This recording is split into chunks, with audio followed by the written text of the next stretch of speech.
tried to find somewhere interesting for you today to do my live stream. So thanks heaps for joining me, and thanks heaps for watching if you're watching this after the live stream. Hopefully you can see me okay. I'm sort of hiding behind a bit of shade here, and the sun's coming in and out, so you might get a little bit of a different visual experience today, but nevertheless, we're at a really cool location, and it's called the Rex Hotel. Let me just make sure my settings are okay. Yeah, so later on I'm going to give you a little walk around this floor here. We're up on, I think it's the 5th floor it's sort of a rooftop bar and restaurant where people are having their breakfast at the moment. It's 10 a.m. in the morning in Saigon, and it's quite a beautiful day. We're just about to have a drink. I've ordered a coffee. It's on the way. Yes, thank you very much.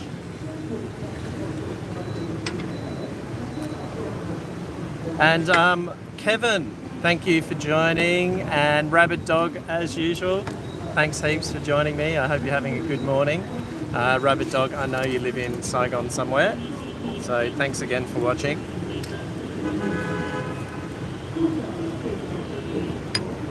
Thank you, Em. So as I mentioned, we're on the rooftop of the Rex Hotel today, and it's a really historic building. And before we went on the live stream, we were doing a little bit of research on the Rex Hotel. It's one of those places that you see all the time, isn't it? And you sort of, because it's always here and been here for a long time, you sort of tend to overlook it a little bit. And just walking in, you could really get a sense of sort of the old time Saigon. Of course, this year's 50 years since the end of the war, so the Rex Hotel obviously played a big role in that. Rabbit Dog, you in Goyang? Oh, okay, cool. How is it there at the moment? Oh, Goyang Street in District 1. Okay, I gotcha. Okay, not too far from here. You're in that, well, for you it'll be that direction, but I think, but down there somewhere, down near Pham Nu Lao Street, I think. Yeah, so I just got my coffee, morning coffee, so make sure if you're in this part of the world having breakfast this morning, you know, you can put this on and have a coffee while you're at it. Let me just try it. Ooh, it's hot, not bad though. So yeah, we've decided to do it at the Rex Hotel today, and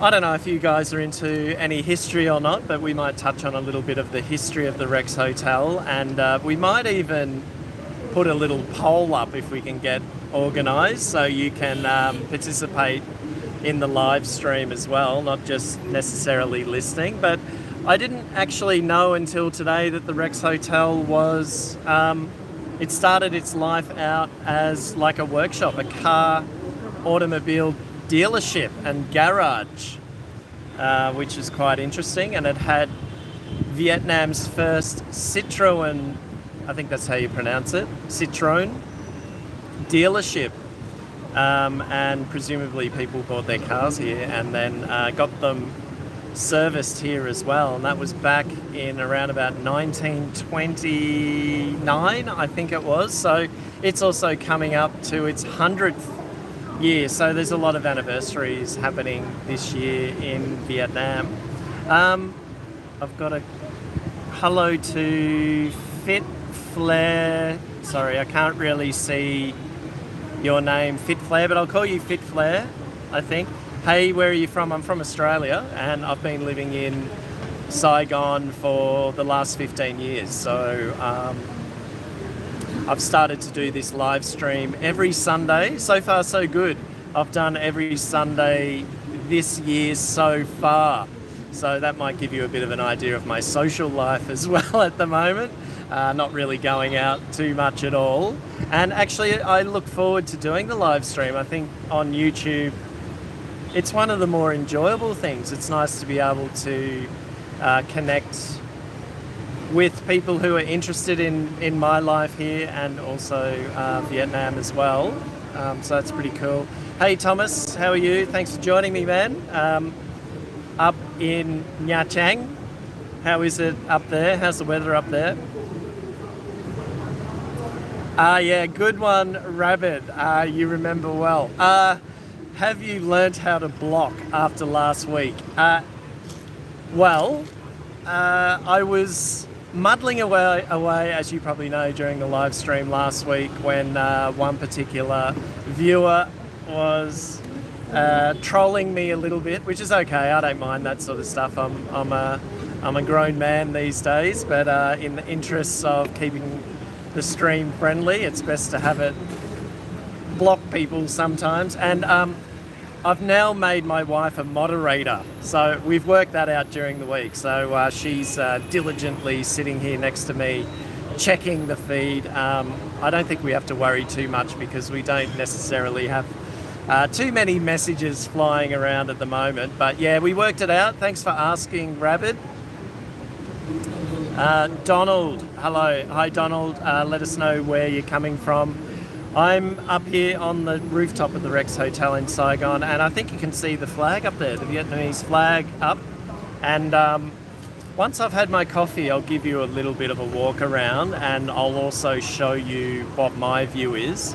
At the moment, it's a little bit blocked, so I'll have to get up and do a little bit of a walk around so you can get a look. But long-time residents of Saigon and Vietnam perhaps, and people familiar with Vietnam will know the Rex Hotel pretty well.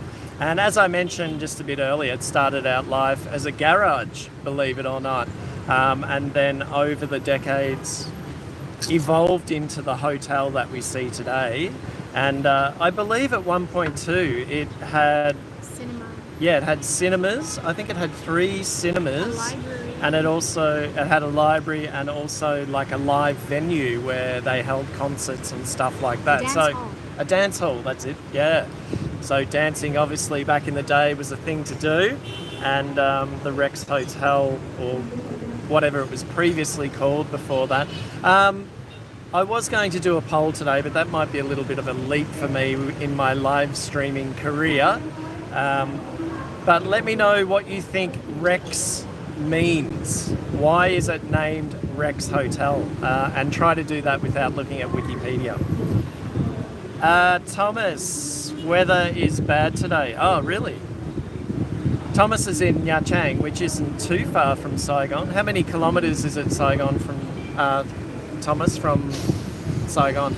I don't think it's too far. It's only probably 300 or 400 kilometres, 200-300 kilometres.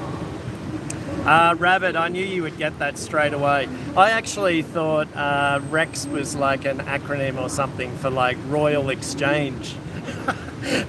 But I probably wasn't too far away. But yeah, Rex is Latin for king, so there you go. And I believe one of the owners at one point in time was a prince, believe it or not. So I don't know whether he was part of the Baoyai, was it? Baoyai's royal family or what? I don't really know. Okay, Kevin, could you talk about air travel to Vietnam? I live in America and have 3 basic options. Vietnam Air, Korea Air, or Alaska. I'll be going to Da Nang. Oh, okay. All right.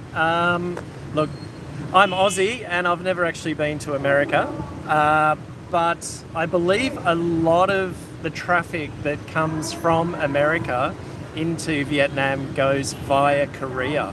I think because of the times and stuff like that.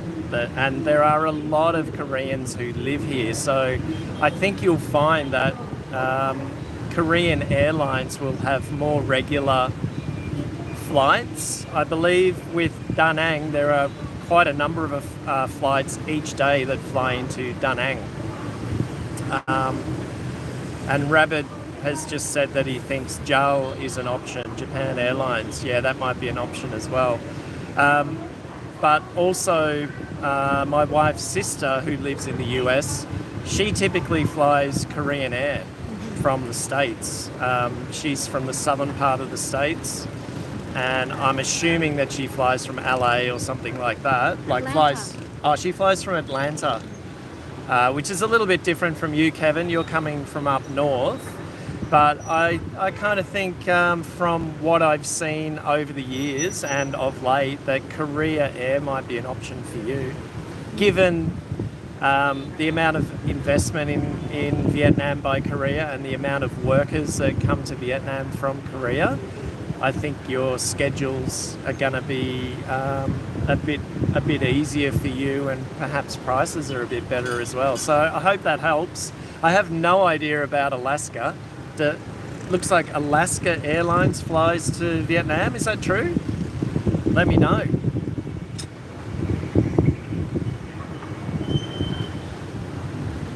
And also, Kevin, what time is it where you are and where you're watching from?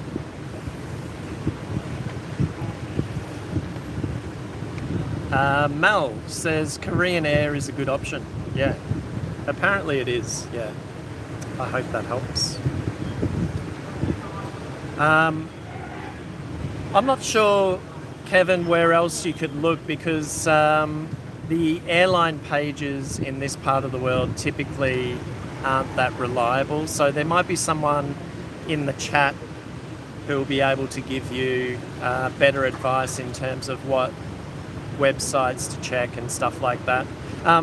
Interestingly, here, Mel, my wife, she's been actually going in person to ticket offices because they're much more efficient and flexible. Yeah, and the price is reasonable. Not that that will help you, Kevin, but just for people out there watching this, if you're having difficulty, and you're in Vietnam and specifically Saigon, if you're having troubles with the websites here, sometimes it's easier to actually go into a ticket office, because that way of purchasing airline tickets in Vietnam is still common. People like to pay cash still, and I think from what you were saying, Mel, that the office allows you to... Oh, the office. I shouldn't say that on this live stream after last week. Rabid, you'll get that one.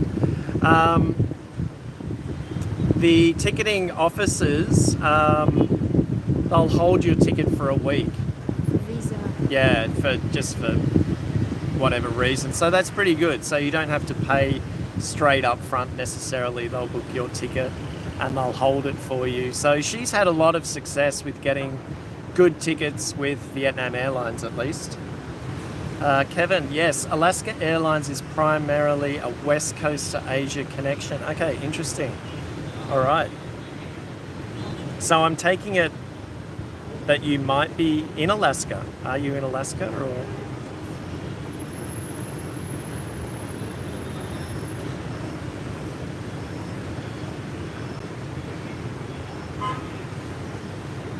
Now, talking about arrivals, that might be a nice little segue into this. I've just got some numbers that have been thrown across my desk, and tourist arrivals during Tet. We just had the Tet, the Lunar New Year holiday, not that long ago, about a month or so ago. And actually, funnily enough, if you've happened to see my latest video, I actually said that nobody reads magazines anymore, and here I am today having a look at this magazine here, the Saigon Times.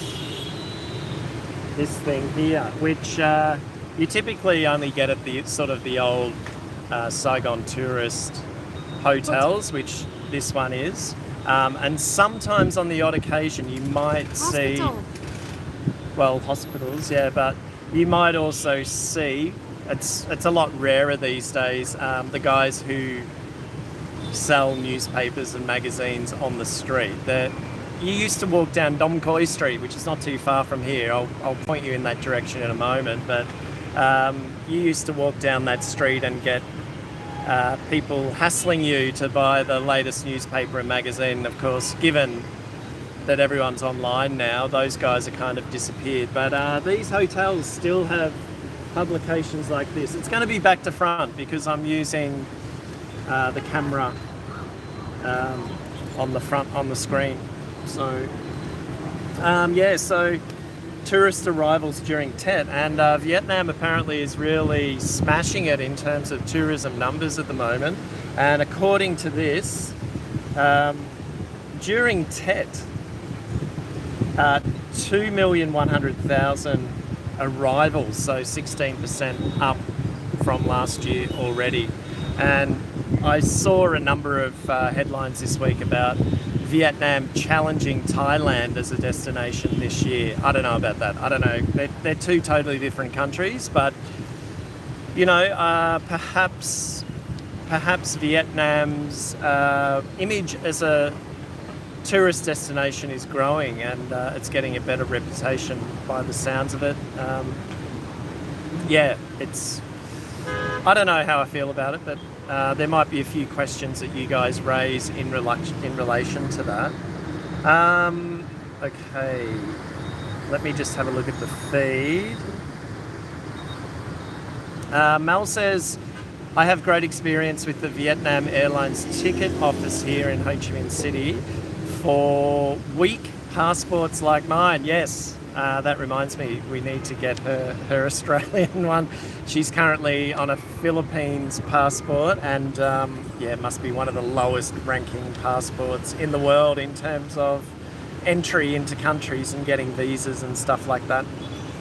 She's had quite a few troubles with that over the years, whereas I've got an Aussie passport, and it's as you can imagine, it's really convenient. They help with ticket reservations when applying for visas. Yeah. Where is that office? It's near the. It's near the big tower, the TV tower near the zoo. Oh, okay, down near the zoo. Yeah. Okay, Les One, just off Les One Street somewhere, down in the Duck Owl. I'll get Mel to give me the address, and I'll put it in the description afterwards, later on today, just in case you're either watching this now or watching this after the live, and you're in Saigon and you're looking for another alternative for buying air tickets. Dinh Hoang. Dinh Hoang. Okay, yeah, down in the sort of Duck Owl area, yeah.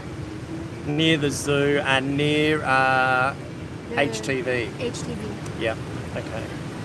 Kevin, I'm in West Virginia in the Ohio River Valley. Oh my God, that sounds awesome. I'd love to go there. Take me home. That'd be amazing. Yeah. It's 10:15 p.m. here, but as we're about to have time change for daylight savings time, so we've set our clock to 11:15 already. Oh, okay. Is that today? Is it that you're changing time?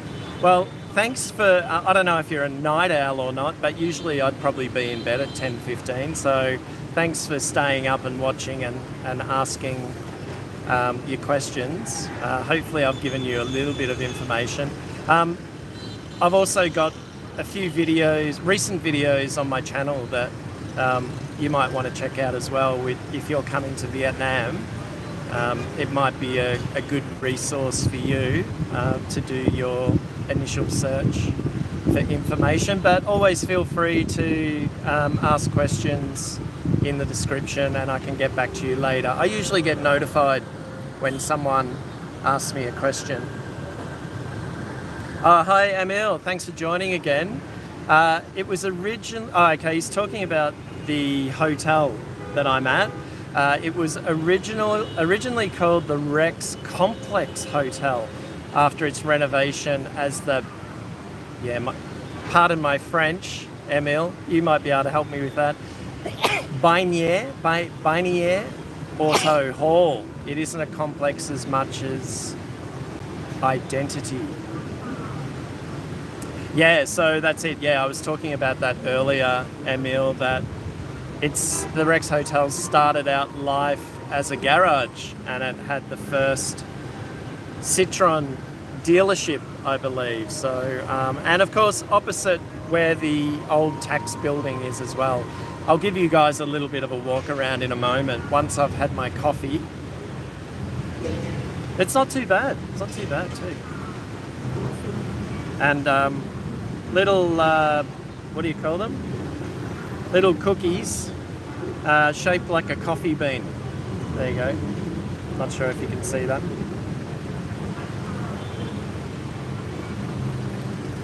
They kind of have no flavour. But anyway. Emil. They say order champagne at the Rex and it'll be served by half a dozen waiters. I should try that sometime.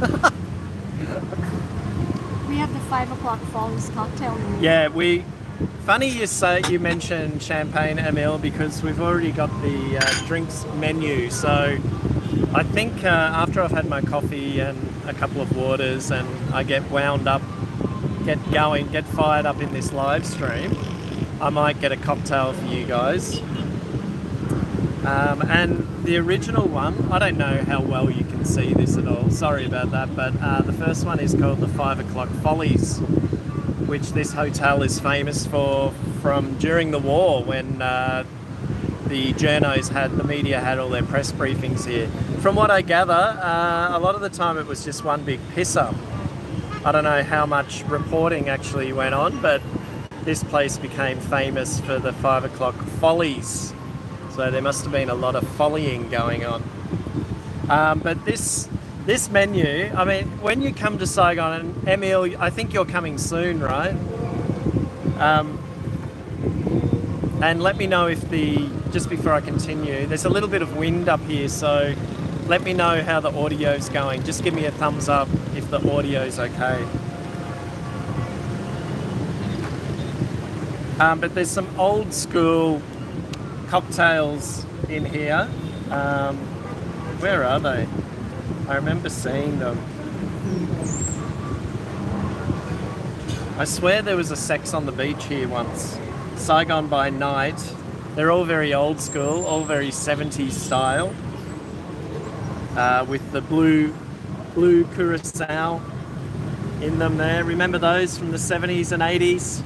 Maybe Rabbit, you'd remember these.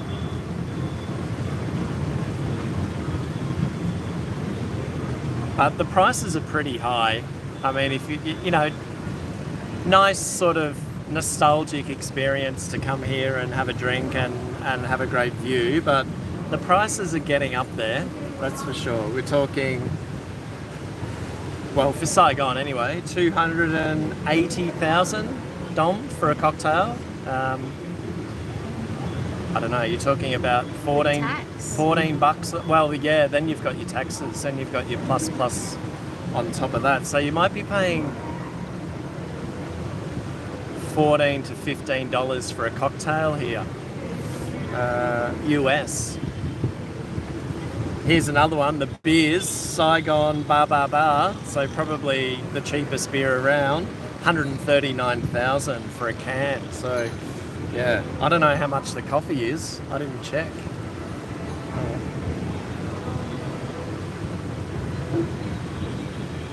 All right, so let me take you for a little bit of a walk around the floor here, and we'll see if we can point out some interesting stuff.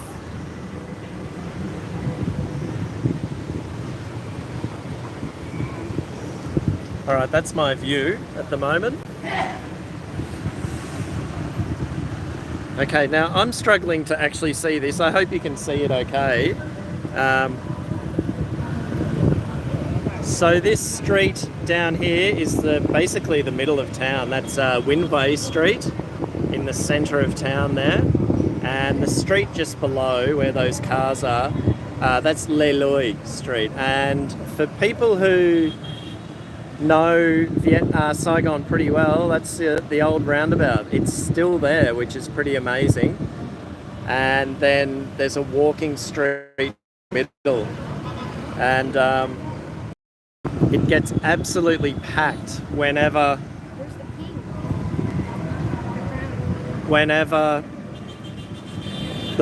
the national football team's playing.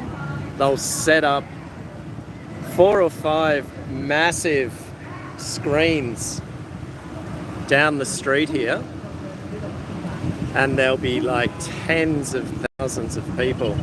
Obviously during the day it's pretty hot. Which way will I go? Okay, Batexco Tower, just there. But when I first came here, so back in 2010, they were just topping that building out. There was actually a crane on the top of that, and I could see it from my apartment in District 5. I was living in District 5 at that time. And this is Leloy Street, heading down towards Bentan Market, if you're familiar with Saigon. And actually under the road there is the new metro line, and that goes from Bentan or up to, I'll show you in a moment, the Opera House just here. There's a couple of pretty famous hotels. One is the Caravel, the one on the left, and the Sheraton. The Sheraton is probably, sorry Sheraton guys, but it's probably the ugliest building in Saigon at the moment. And that vacant lot there, that used to be the tax centre, and it got demolished in very controversial circumstances, probably about 10 years ago now. All right, let's go for a little bit more of a walk around.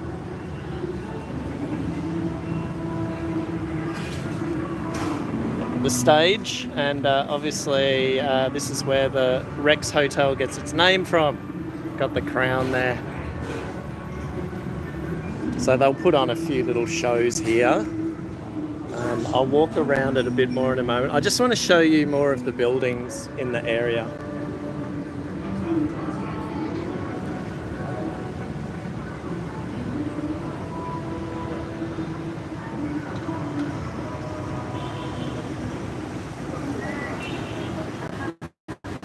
Okay, so some of the old timers who would have been to Saigon back in the day, there might be even some old war veterans who watched this at some point, but that build, sorry about that, and this one here is like a mall. It's a high-end mall, and it's also got, coming soon for many years actually, is the Mandarin Oriental.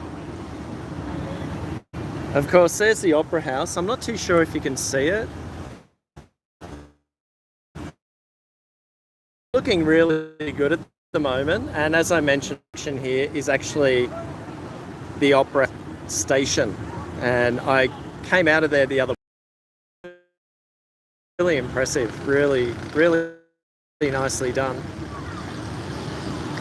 And then way off there in the background is Landmark 81. I think it's like the tallest residential building in Southeast Asia and one of the tallest in all of Asia. It's nearly 500 meters up into the air.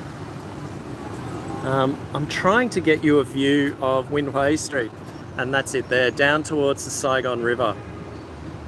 And I think there's a lot of activities on for International Women's Day, so happy International Women's Day weekend to any of the ladies who are watching.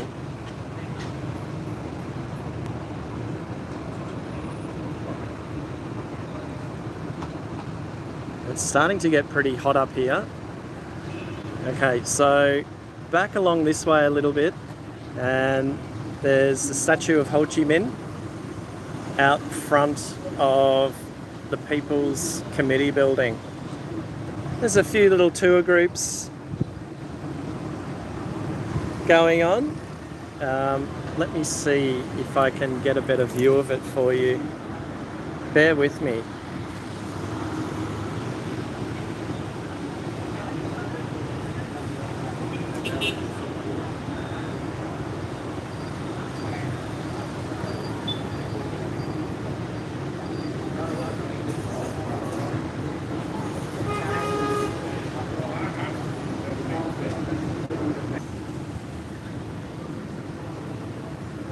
Unfortunately, I didn't get notified that I lost internet. So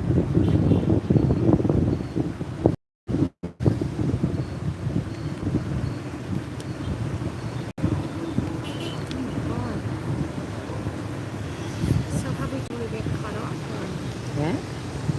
Are you still alive?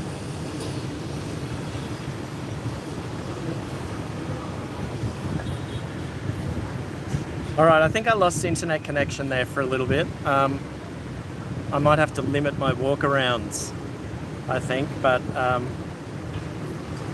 hopefully you got an idea of what it's like up here.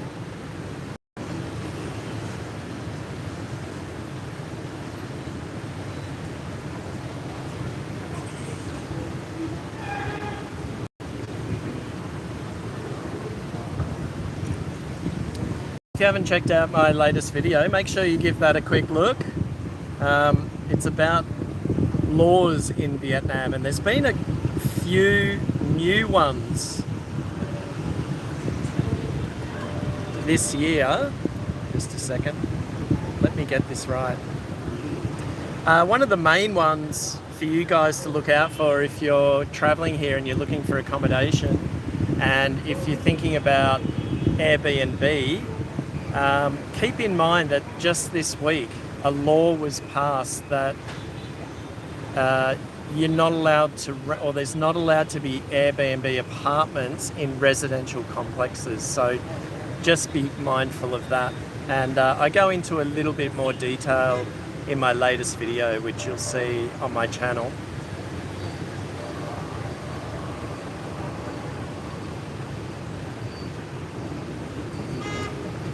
I can't sort of get my camera right at the moment. Sorry guys. Alright, so fire away your questions if you've got any.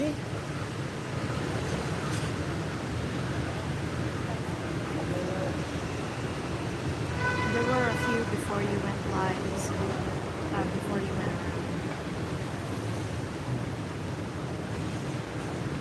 I haven't seen them. I must have missed them.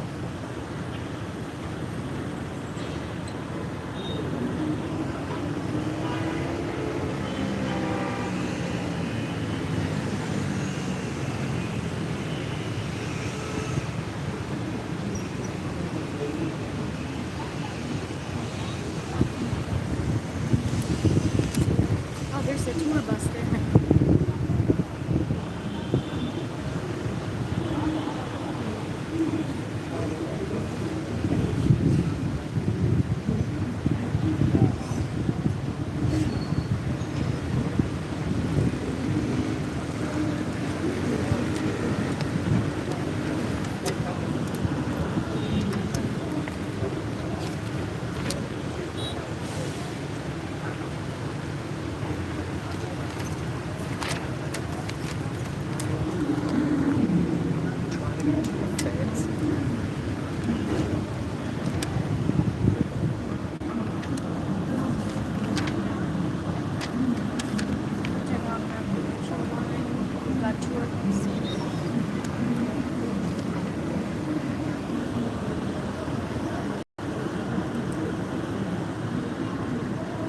So there's a lot of history here, no doubt, and might come back here for a drink later on, or we might have a drink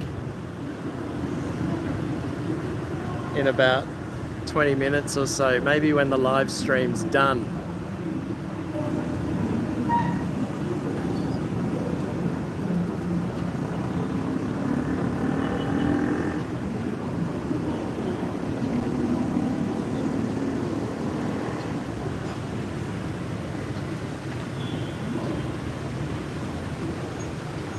We have a few questions. Kevin, what to do about cell phone usability when I land in Vietnam?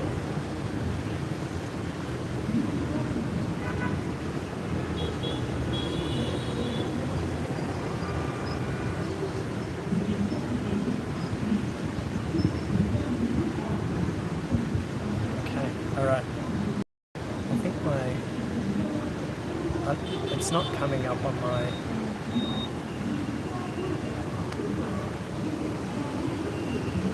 I don't know why, but I'm going to have to read off yours. Make it brighter. That's it. That's the brightest. Okay. Sorry about that. I've had a couple of issues with the internet up here, so maybe that's one thing to think about when you come up here. I won't move around too much. Let me have a look. Kevin. It's gone again. what to do. Okay, so Kevin was asking about what to do about cell phone usability when you land in Vietnam. Straight out of the gates at the international terminal, there are people selling SIM cards. So there's that option. But I hear that if you go for the brands that are not the major brands here in Vietnam, they tend to be fairly restricted, and they tend to, what's the word? They don't tend to cover things so well, and you tend to burn up your credit fairly quickly. So I think from what I'm reading online is that Mobifone, which is what I use, and Viettel are the better ones to use. The other options are your, what do you call them?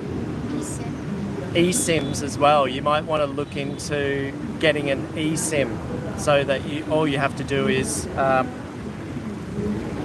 upload a code. Sorry, it's getting hot here. The sun's just... We've moved, obviously. Yeah, so an eSIM might be... Just trying to get into position here. An eSIM might be an option for you. But yeah, depending on which... you're flying to Da Nang, possibly. I'm assuming that there'll be eSIMs that you can purchase there. I'm not too sure how it'll go with iPhones as well. I use a Samsung, so I'm not sure if there will be an issue with swapping out SIM cards, but I don't think that's the case these days. But there are plenty of options. The other thing is that Wi-Fi is literally everywhere, so... Except where you were. Well, yeah.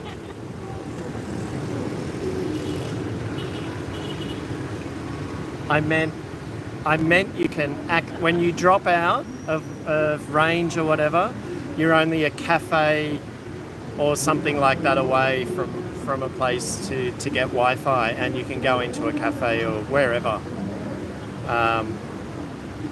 Malls, I think, have it as well, but all businesses have free Wi-Fi, and it's usually really good as well. I mean, it's not going to get you out of trouble if you're traveling. It might be a bit difficult, but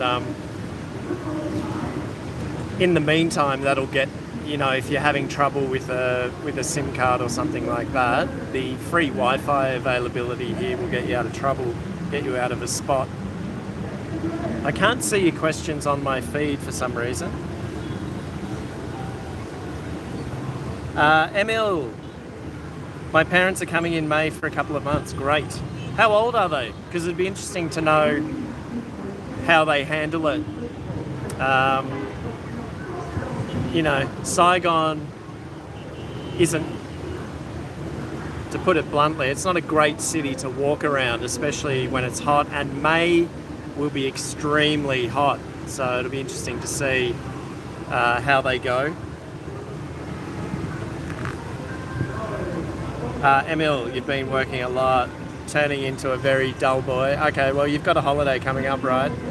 Rabbit Dog, I still convert Aussie dollars. 280k is $17.50 before any tax they chuck on. Yeah, good point. The Aussie dollar is pretty low compared to the US one, and I think you're referring to the cocktails here on the rooftop, and yeah, 280,000 for a cocktail will set you back $17.50 Aussie before tax, so you might be looking at $20.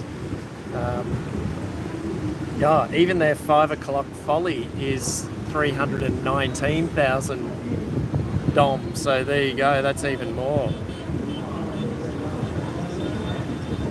Thanks, Rabbit. Yeah, back online. Yeah, thanks. That was a bit of a balls up. I was hoping to show you, a bit of a historic spot, but the internet didn't allow me, and I sort of didn't get notified that I was disconnected. Kevin, 280,000 is $11 US. I pay $4 for a Monster energy drink. It's about $18 for a cocktail here. A Foster's beer is about $3 in a can, and on tap it's 16 ounce. Oh yeah, 16 ounces, 500 mil for $6 to $8. Oh, that doesn't look too bad. But the prices I quoted here are definitely over the top, and they're totally for tourists. Like 139,000. To give you an idea, if you haven't been to Vietnam before, 139,000 for a beer here, that on the street you would get for about 20,000. So it's, what's that? 7 times more expensive on this rooftop than what you could expect in a regular Wang Yao. And a Coke is 105,000 on the roof here. You can get them for like sometimes under 10,000 in a convenience store. So it's crazy. Bottle of water, 100,000. Oh, we've racked up a bill. I better enjoy this coffee. I don't know how to refresh my feed. Yeah. Oh, my coffee's a Rabbit. You'll be interested to know that my coffee is 155,000. Whoops. And subject to tax. Emil, $18 for a cocktail. That must be inflation. Emil, thinking of nice cocktails is making me crave some Grey Goose ones, to be honest. Emil, if you're into cocktails, Saigon these days is packed with quality cocktail bars.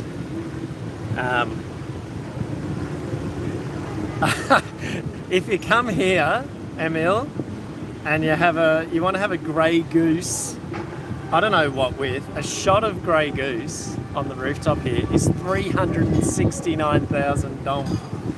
And a bottle will set you back 3.7 million. Okay, crazy. I don't recommend you guys come up here for a drink. Come up for a look.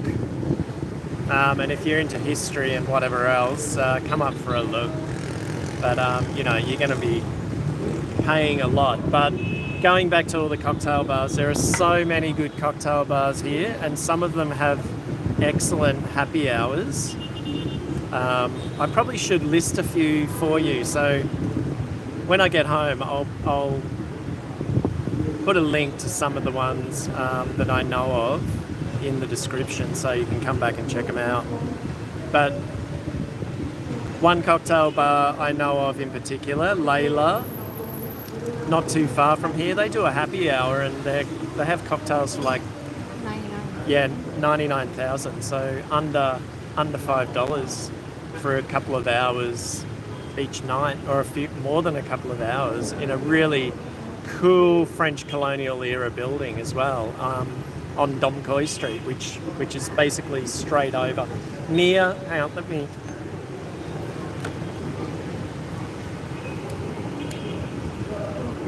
I don't know if you can see it. That's the Sheraton Hotel. Opposite the Sheraton Hotel, on the sort of across the street, is an old French colonial building,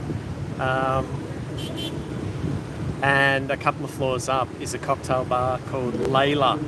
So very atmospheric, and really good cocktails, and for a really good price, really reasonable price. Amanda. I just have to use Mel's phone, my moderator's phone, to check the messages. I can't really see mine at the moment. Where am I? Kevin. Yeah. Kevin, 1 degree Celsius here. I don't even know what that feels like, except for when I put my hand into the fridge. Actually, our fridge is 4 degrees. So there you go. I can't imagine living in that kind of weather. Emil, 62 and 65. Oh, okay, that's your parents. Oh, they're still young. They'll smash it. They'll be fine. Yeah, they'll be easy.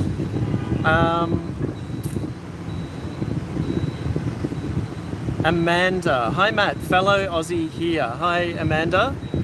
Good to see another Aussie in the stream. I'm heading to Vietnam twice this year, dental tourism. Okay, yeah. Been there several times in recent years, love it.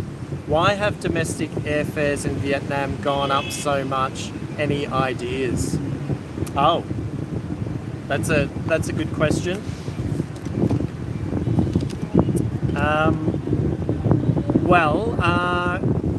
They've gone up compared to last year, do you mean?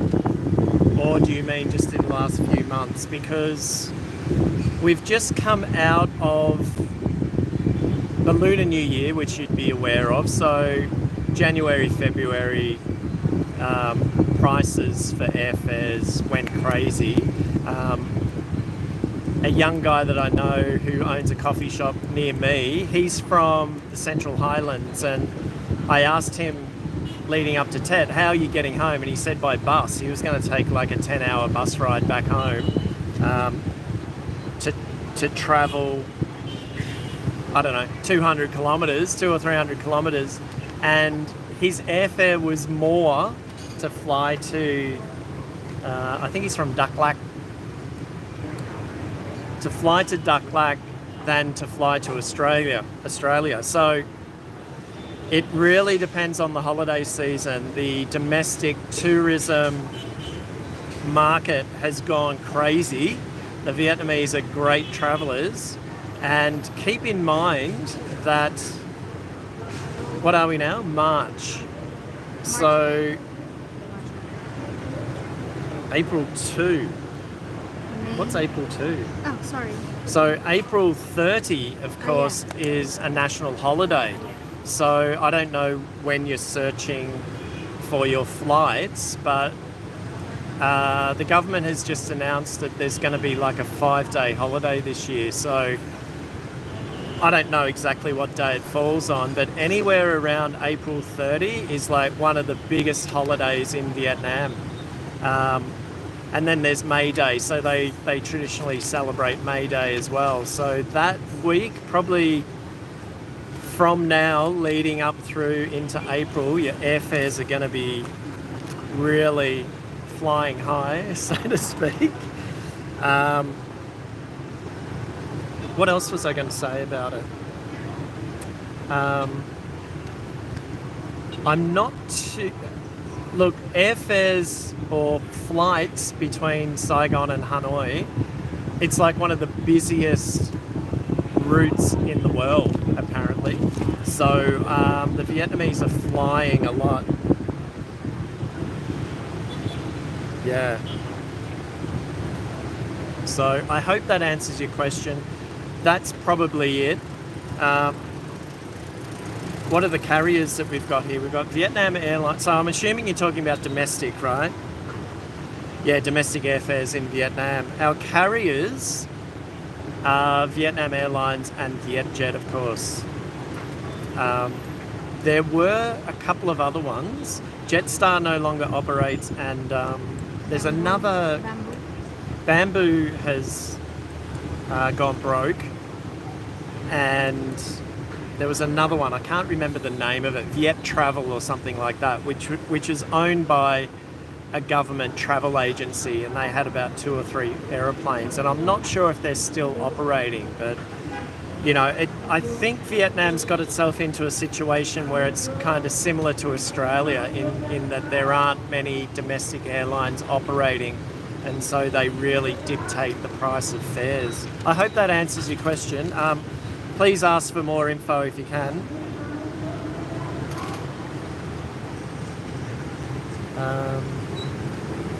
Amanda, also,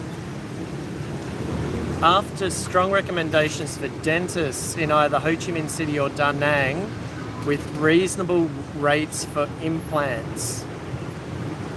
Strong recommendations. Okay, so I don't know if you've noticed, but I've got pretty good teeth. I've been pretty lucky. So I only really visit the dentist once a year for a clean, but what I can do is recommend an Australian lady. I've been on her podcast. She does Vietnam travel podcast. She's based in Australia, but she comes back and forth to Vietnam regularly. Actually, I'm catching up with her this week. She's in town this week. And yeah, her podcast is called What About Vietnam? It's a really good podcast, lots of information. They also have a Facebook page now, and if you go to Facebook and search What About Vietnam, at some point you'll come across their Facebook page or a link to it about their dental recommendations and also plastic surgery. So they're sort of positioning themselves as a sort of, what do you call them, intermediary for a particular recommended dental and I guess you call it a plastic surgery facility or whatever. Can you just see, Mel, if they can see me okay? I can't see.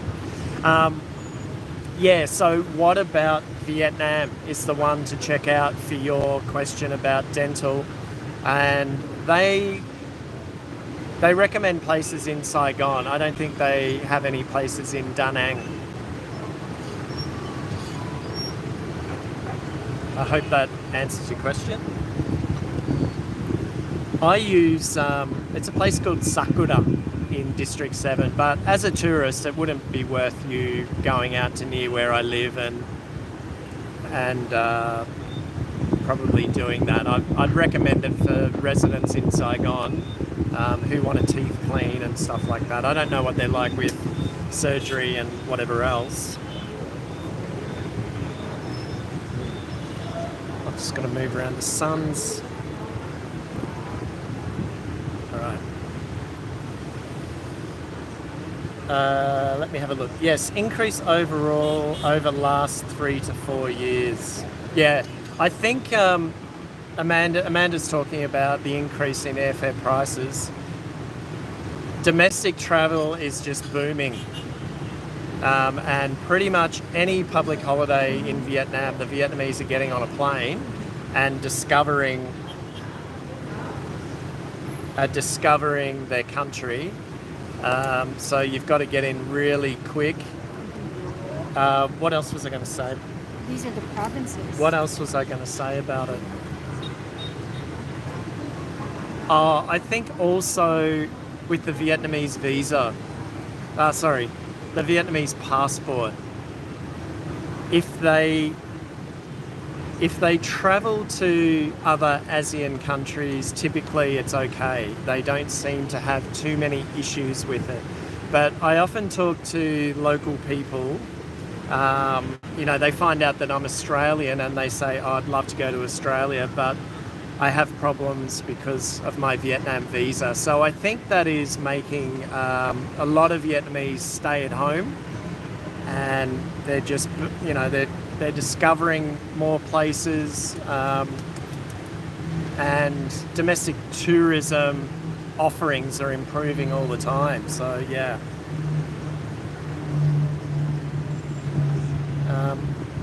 Amanda, looking end of May into second week of June plus September and October for second trip. Yep. Okay, cool. End of May. Well, yeah, I don't think there's anything happening at the end of May, June, as far as I know, that would bump airfares up. It might be just that you're getting closer to the time of travel. Is it school holidays? When are Vietnamese? August. There may be some school holidays in there as well that I don't have kids, so I'm not that familiar with the school holiday calendar. But keep in mind weather-wise as well. I mean, you're familiar with Vietnam by the sounds of it anyway, but in Saigon that's really hot, moving into the rainy season as well, so that's a consideration for you if there's anything else. Oh, Rabbit Dog, Bamboo are still going. Oh, okay, there you go. I actually thought they'd closed. They must only have a few planes left operating. I thought I'd read that they'd shut down.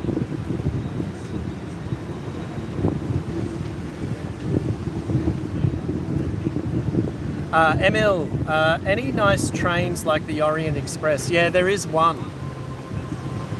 What's it called though? Vestige. The Vietage. Vietage, Vietage or Vietage or something like that. And it goes from, I think from Da Nang or Da Nang to Quy Nhơn. It's like a, I don't know how many hours it is. It's like a day trip and it's totally 5-star. So Viet, I think it's called Vietage, Vietage. So look that up and it looks sensational.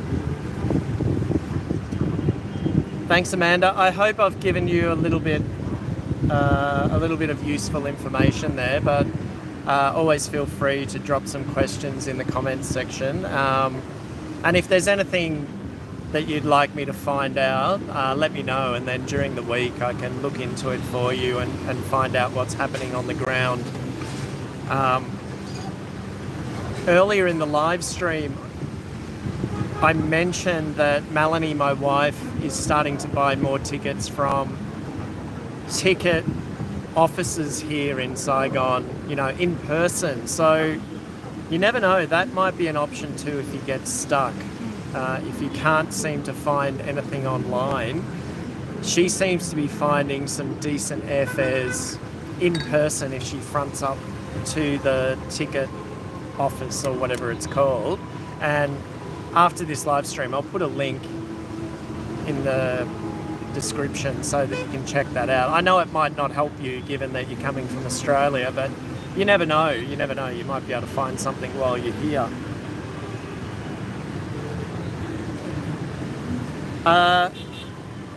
Gui Goldie. It cost my girlfriend $60 million to put braces on and fixed all crooked teeth for about 3 years. So it's no good anymore, or? The treatment plan is 3 years. I don't know, but Gui, Amanda, you might want to check out Gui's comment. He or she, apologies if I've got that wrong, but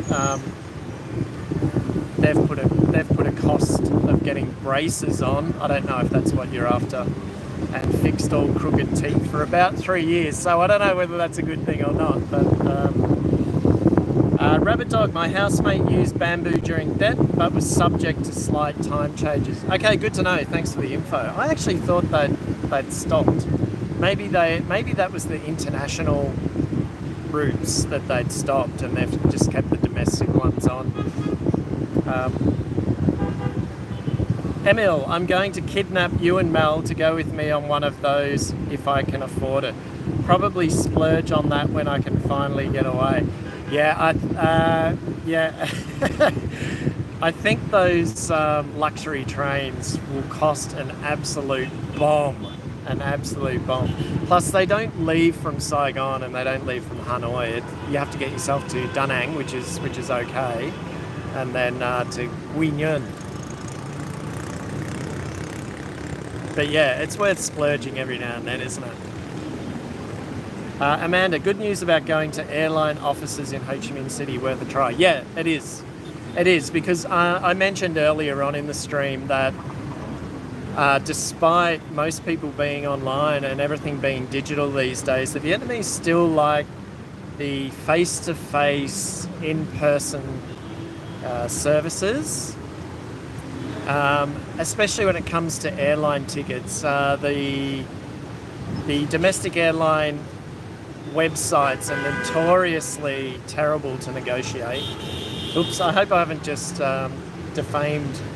I haven't mentioned any particular airlines, but the websites aren't as good as actually going in person. And actually, I think there's still a service that people can get door-to-door ticket sales in Vietnam as well. They like to have their regular agent who they get in contact with. They organise the tickets, and then the tickets get sent out to them, and then they pay COD at the door. So, some of those really cool services haven't stopped, which is good. So worth giving a try. Kevin, I'm learning Vietnamese. I've noticed, hang on. I've noticed that getting just a few hours outside of the three. Sorry, I need to. Can you check that for me, Mel? Can you move? I'll get that. Yeah. I'll get back to you on that one, Kevin. I've just got to move. It's really hot.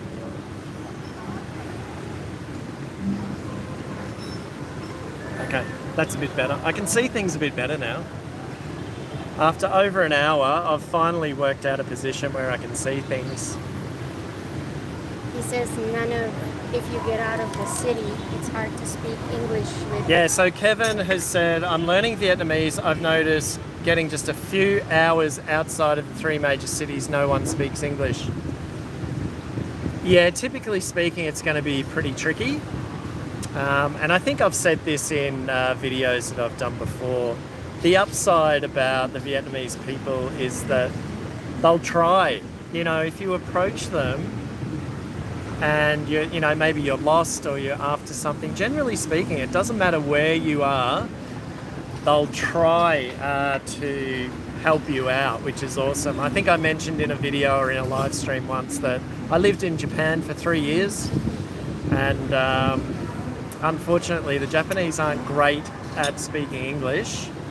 I love them, don't get me wrong, but often you'll get oh no, I do not speak English. Whereas the Vietnamese, generally speaking, wherever you go, they'll try to muddle their way through it, or speak to you in Vietnamese, or pen and paper.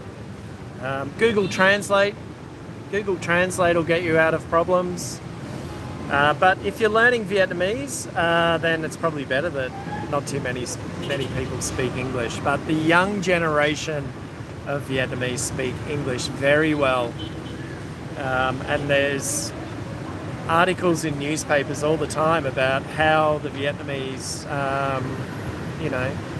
a lot of Vietnamese university students are winning scholarships and stuff like that. So it's definitely on the improve. All right.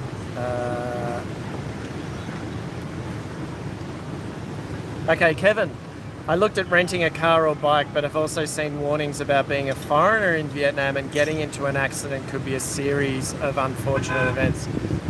Yeah, I'd agree. I think what you would need to do is just, I hope you guys can hear me. The wind's just blown up. I hope it's not blowing too much into the mic. Typically what people do, Kevin, is they hire a driver as well. So I think that would be your best option to do that. Even if you've got a Vietnamese driver's license, you're gonna be found out. You're gonna be seen. You're gonna be shaken down, especially. Well, I shouldn't say that really, but you're gonna be pulled over if generally speaking, if you're a foreigner driving a car, and especially if it's a fairly new car as well. So look into renting a car with a driver.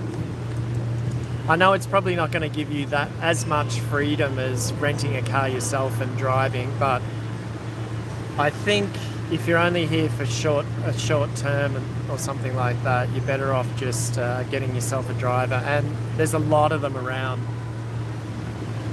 Oh yeah, Mel just said GrabCar also has a pre-book option as well, and it's fairly common. We've actually rented a car here before to go to Vung Tau, which is about 2 hours away. So typically people do those via word of mouth.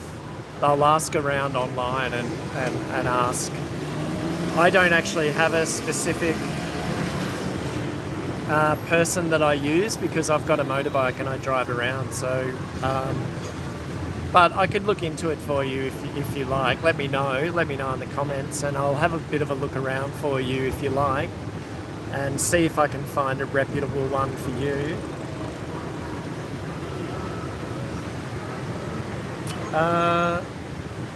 Emil, looks like a great spot. Yeah, it is pretty good. It's pretty hot.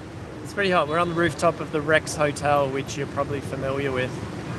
And it's, yeah, I know there's a tour bus that's just gone past down there, and everyone's wearing a non-la, the pointy hat. They're all sitting on the roof, which is another really good thing in Saigon. If you get the chance to come, definitely go on the double-decker bus tour.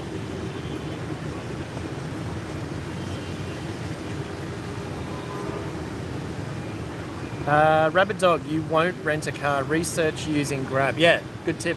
Yep. Definitely. Hello, Miss Lee. Thanks for joining. Yeah, Rabbit's made some really good points today about certain things, and I wouldn't, even these days, I wouldn't rent a car. There'd be so many issues with it.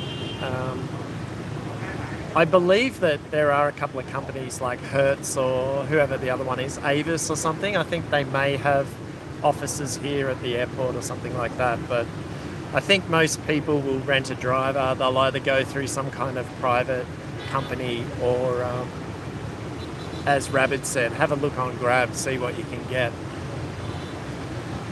Emil, I only know of the hotel because of live show. I read on it a bit at the start of the show. Definitely want to visit. Yeah, it's really, really nice place. Great spot right in the middle of town. If you're wanting to spend a little bit of money, it's a good spot too, I think. There's a lot of, what do you call it, luxury branded shops downstairs as well.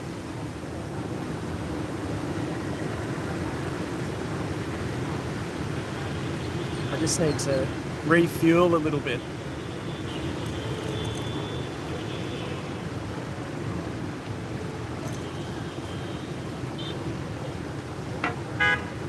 But yeah, feel free to leave questions in the comments, and it'll give me something to do this week. I'll look some things up for you and get back to you in the live stream next week.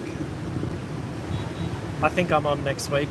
I think the plan is to be on next week. My strategy for this year was to give this channel a chance to grow a little bit and just be more consistent, and doing a regular live stream on a Sunday is something that I've planned to do that's in that strategy.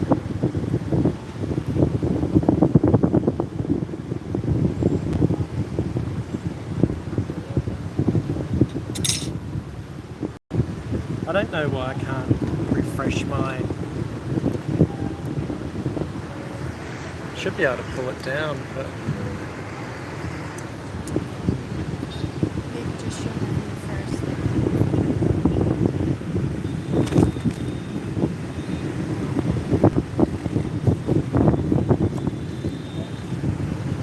Yeah, it won't refresh.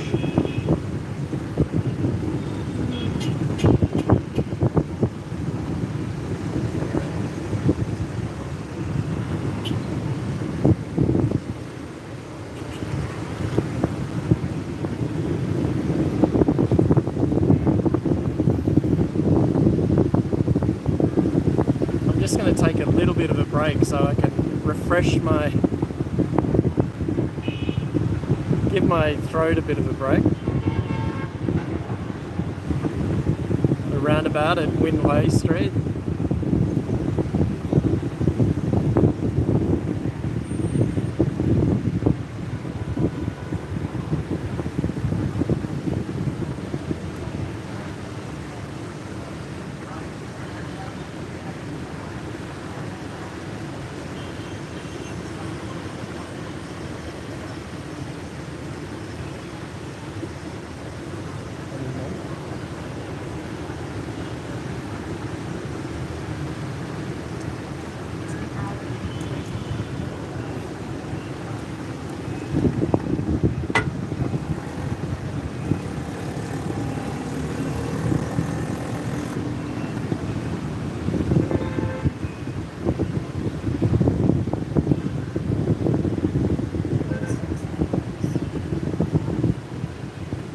Okay, I've had a cool drink, so I'm a little bit better, a little bit more refreshed. I'm going to stay on for another 15 minutes.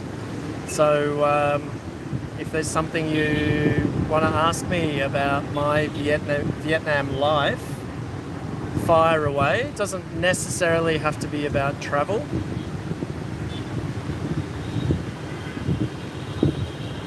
I'll try to answer your questions. Okay, here we go.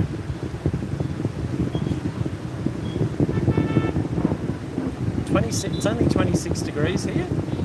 I guess because we're on the roof. Mel's just told me it's 26 degrees here, but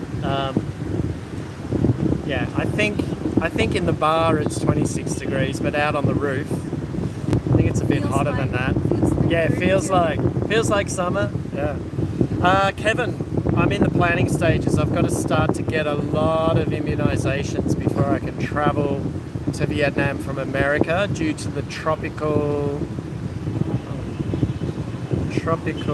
climate, I guess. There are some crazy things that exist there.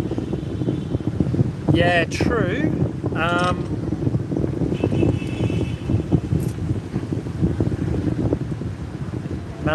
Mel's scribbling something down as I speak. For me, the biggest thing was skin infections. So,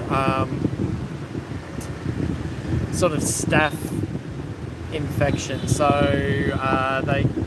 any sort of cuts that you get, and I don't think you can immunise against those particular things.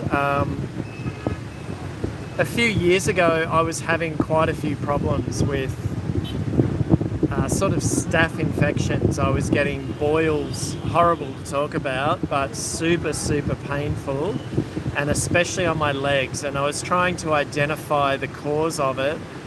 And then I sort of came to realise that I was spending a lot of time in wet markets and probably not cleaning my legs off well enough afterwards.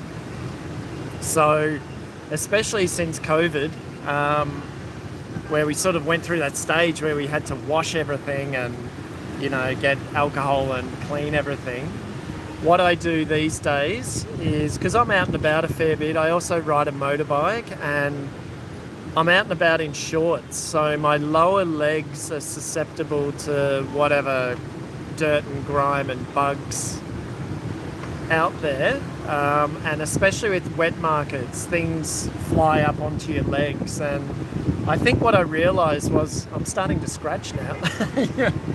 I think what I realised was that I wasn't cleaning my legs down well enough afterward and fast enough afterwards. So I'd recommend carrying a small bottle of alcohol, those sort of hand wash alcohol things around with you everywhere you go. And once you're back from walking somewhere, or you pull up at a cafe or something like that, give your lower legs a spray if you're wearing shorts and stuff like that.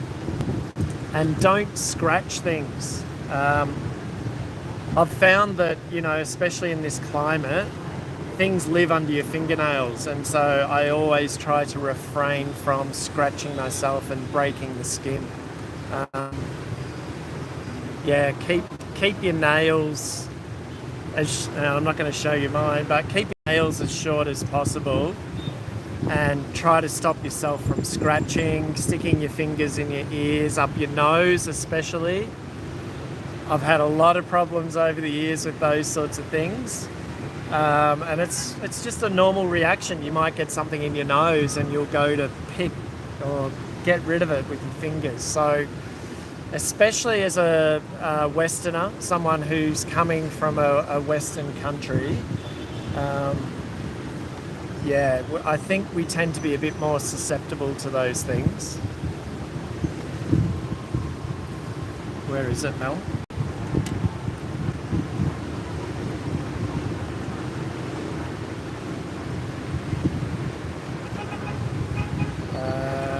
Just moved the year. Okay, I think ML and Kevin are having a bit of a chat. Mosquitoes carry some weird stuff. Unfortunately, Vietnam gets a lot of dengue fever, and the mosquitoes carry that a lot.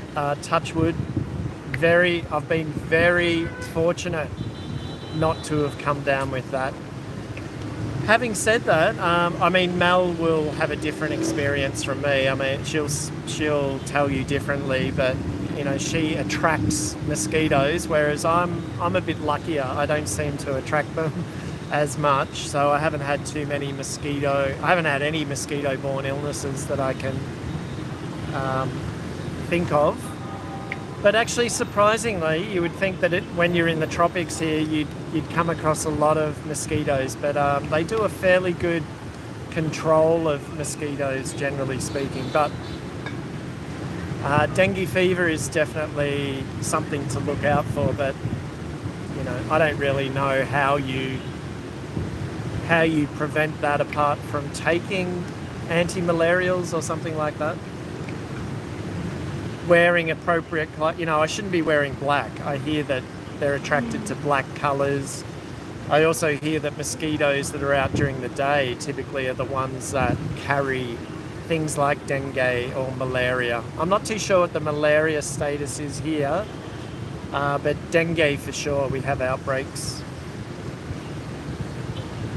Face wipes, yeah, Emil, that's a good point. Carry those sort of alcohol face wipe things. They call them, they're like a can ut in Vietnamese. Yeah, and they not only keep you cool, but you can obviously wipe all the stuff off you. And sunscreen, yes, I have. Look, as I've mentioned before, I have sunscreen flowing through my veins. Maybe that's why the mosquitoes don't bite me as much as Mel. Yeah, we've got it here. Here it is. Kevin, is the water safe to drink or do you go bottled? Yeah, any drinking water is bottled. We often cook some things in the water. We clean our teeth with the water. I wouldn't worry too much about it. We just don't drink the water. In our house, we usually order a... How big is it? 5? No, it's like I don't know how many litres it is. I think it might be 50 litre? 50 litre bottle of water for the house, for our drinking water. And, you know, we go through a couple of those nearly. Probably 1 a week or 2 a week, just for drinking water and for cooking certain things that, you know, will absorb the water, even though the temperature kills the bugs, but I'm also mindful of the metals that are in the water as well. So generally speaking, any sort of drinking water or any water we use for cooking, I try to use the bottled water. But having said that, we clean our teeth with the tap, and look, chances are, if you get up in the middle of the night and you've had a few beers and you've forgotten that you're in Vietnam and you take a swig of water and it's too late and you swallow it, I wouldn't worry about it. I think most of the stomach problems that I get are from the handling of food. Even after the pandemic, when everyone was hyper conscious about handling food with gloves and using alcohol and stuff like that, people have resorted back to using their hands to serve you, you know, like at banh mi stalls and stuff like that. And depending on how hungry I am, I have to look away, you know, and just sort of pretend. But if I'm not that hungry and I see someone really handling my food with no gloves or whatever, it's just, I can't eat it then.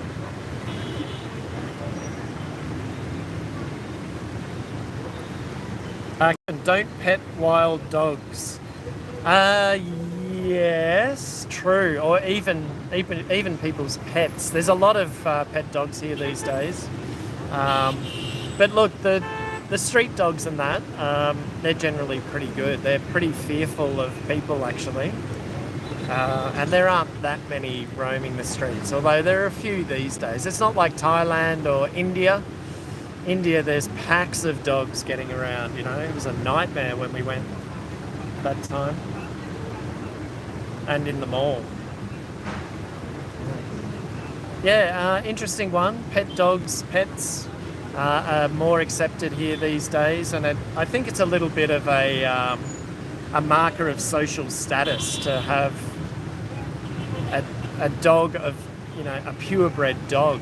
There's a lot of little lap dogs. There are people pushing dogs around in trolleys and stuff like that.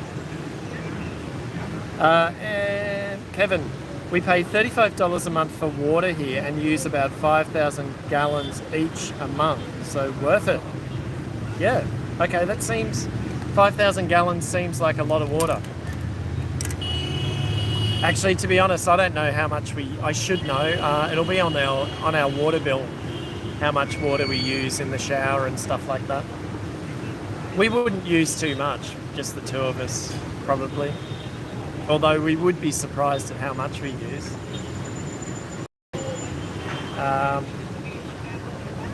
But $35 seems pretty reasonable, doesn't it? Emil, I'm not sorry for not wanting...